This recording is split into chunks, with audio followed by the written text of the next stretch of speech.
नमस्कार, एक बार फिर से आप सभी का स्वागत है। इस वीडियो में मैं आपको बताने वाली हूँ कुछ ऐसे सुझाव जिससे पति लोग अपनी पत्नी को मेंटेनेंस देने से बच सकते हैं या कम से कम मेंटेनेंस दे सकते हैं। इसके लिए कानून में क्या प्रावधान है या किन छोटी छोटी बातों को ध्यान में रख कर अगर आप कोर्ट में अपीयर होते हैं या किन बातों का ध्यान रखते हैं, क्या क्या सबूत चाहिए आपको जिससे आप अपना बचाव कर सकते हैं। या तो आप मेंटेनेंस देने से बच जाएंगे या अगर देना भी पड़ा तो बहुत ही कम मेंटेनेंस आपको देना पड़ेगा।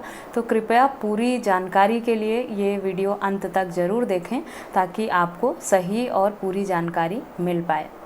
जब बात हो गई है मेंटेनेंस की तो सबसे पहले बात करते हैं कि मेंटेनेंस के लिए मेंटेनेंस देने से बचने के लिए लॉ क्या है। मेंटेनेंस देने से बचने के लिए लॉ में जो प्रोविज़न है या जिस आधार पर मेंटेनेंस देने से पति बच सकता है वो सिर्फ ये 3 आधार हैं जिसकी चर्चा मैं वीडियो के शुरुआत में ही करना चाहूँगी।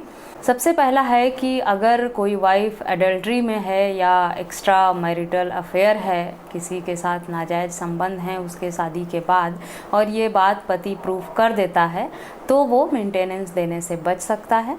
दूसरा है वाइफ अपनी मर्जी से बिना किसी जायज़ आधार के लड़ाई झगड़ा करके या नाराज़ होकर चली गई है और बिना किसी ठोस वजह के वो पति से अलग रहना चाहती है। इस आधार पर भी पति मेंटेनेंस देने से लॉ के हिसाब से बच सकता है। तीसरा है अगर वाइफ हस्बैंड दोनों आपसी सहमति से यदि पत्नी मना कर दे कि मुझे नहीं चाहिए कोई मेंटेनेंस, सिर्फ तलाक चाहिए, मैं सिर्फ इससे अलग होना चाहती हूँ, कोई रिश्ता नहीं रखना चाहती, बाकी बदले में मुझे इससे कोई खर्चा नहीं चाहिए, तब पति बच सकता है मेंटेनेंस देने से। तो लॉ के हिसाब से ये जो 3 प्रोविज़न हैं ये हिंदू मैरिज एक्ट के सेक्शन 125 के सब क्लॉज 4 के आधार पर ये सिर्फ 3 आधार दिए गए हैं जिसके हिसाब से एज़ पर लॉ पति पत्नी को मेंटेनेंस देने से बच सकता है। बाकी लॉ में कोई प्रोविज़न नहीं है जिससे पति मेंटेनेंस देने से बच सके, ना कोई ऐसा लॉ। बाकी के जो भी आधार हैं वो पति पत्नी के बीच जो भी विवाद उत्पन्न होते हैं या जो उनके बीच में समस्याएं हैं या जो आधार है पारिवारिक जिम्मेदारियां हैं, रख रखाव है, पति की इनकम है, पत्नी वर्किंग है या एजुकेटेड है या नॉन एजुकेटेड है, इस सब के ग्राउंड पर ही एक दूसरे को प्रूफ करके न्यायालय में जज के सामने मेंटेनेंस तय किया जाता है।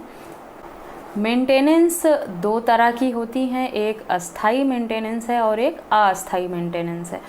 ये दोनों मेंटेनेंस एक मेंटेनेंस जो है वो जब पत्नी द्वारा मेंटेनेंस का केस लगाया जाता है जिसे इंटरिम मेंटेनेंस कहते हैं, वो केस लगाने के बाद ही पत्नी को एक लमसम अमाउंट जो दिया जाता है खर्चे के लिए। जैसे पत्नी मांग करती है कि उसकी कोई इनकम नहीं है, वो अभी अपने पति से अलग रह रही है, उसके पास घर खर्चे को नहीं है, वो जिम्मेदारियां अपनी उठा नहीं पा रही, अपना भरण पोषण नहीं कर पा रही, साथ ही उसके ऊपर न्यायालय के खर्चे का भी लोड हो गया है, कोर्ट आना जाना और ये सारे खर्चे, तो उसे एक इंटरिम मेंटेनेंस दी जाए जिससे वो अपना रख रखाव और गुजारा कर सके।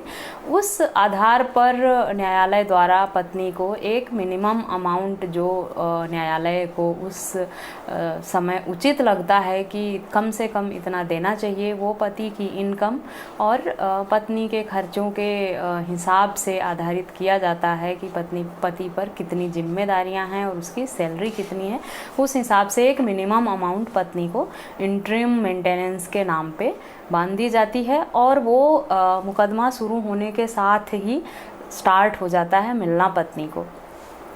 और दूसरा जो है वो जब फैसला होता है केस की सुनवाई करने के बाद तब दिया जाता है मेंटेनेंस, जो एक फ़ाइनल मेंटेनेंस होता है। तो वो अमाउंट जो है वो इन बिटवीन जो भी पति पत्नी आपस में अपना प्रूफ लगाते हैं, कौन वर्किंग है कौन नहीं वर्किंग है, कितनी इनकम है और कितना खर्चा है, उस सब के आधार पर न्यायालय को जो उचित लगता है वो एक जो फाइनल मेंटेनेंस बनता है। इंटरिम मेंटेनेंस केस लगाने के साथ ही शुरू हो जाती है और फाइनल मेंटेनेंस जो है वो केस डिसीजन होने पर दिया जाता है। है पत्नी को। अब लॉ की बात तो मैंने बता दी है कि लॉ में क्या प्रोविज़न है। लॉ के आधार पर पति सिर्फ वही 3 पॉइंट्स जो हैं जिसके आधार पर मेंटेनेंस देने से बच सकता है।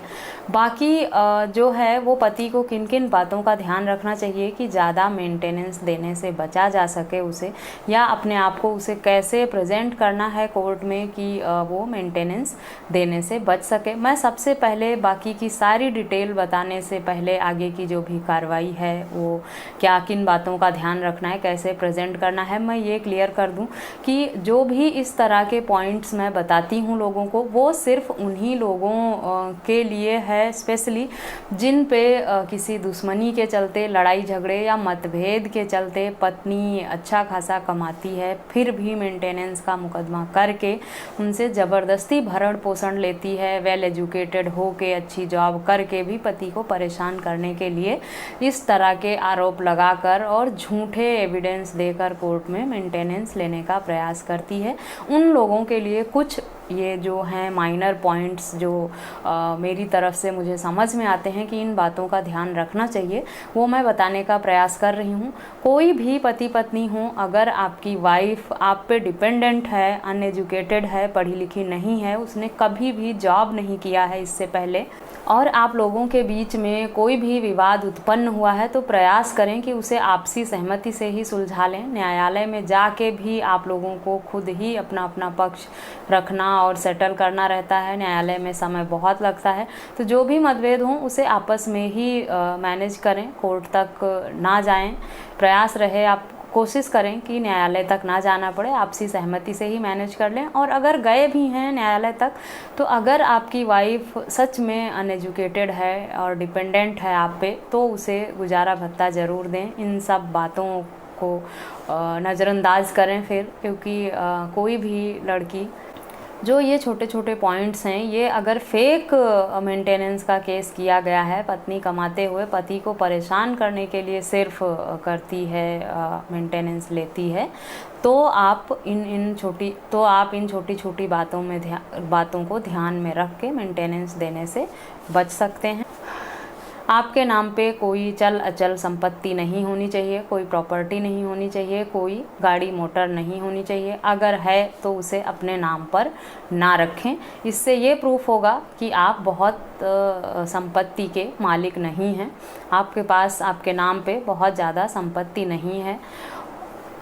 अगर आप गवर्नमेंट एम्प्लॉय नहीं हैं या किसी ऐसी कंपनी में जॉब नहीं करते हैं जहां आपकी सैलरी हर महीने आपके अकाउंट में आती है, तो आप अपनी इनकम भी मिनिमम शो कर सकते हैं। प्रयास करें कि आपका ITR जो है वो भी मिनिमम ही रहे, मैक्सिमम नहीं होना चाहिए। अगर आप कोई बिज़नेस कर रहे हैं तो आपके लिए ये थोड़ा आसान होगा कि आप ये शो नहीं कर आपका जो विपक्ष है वो ये आसानी से शो नहीं कर पाएगा कि आप कितना कमाते हैं।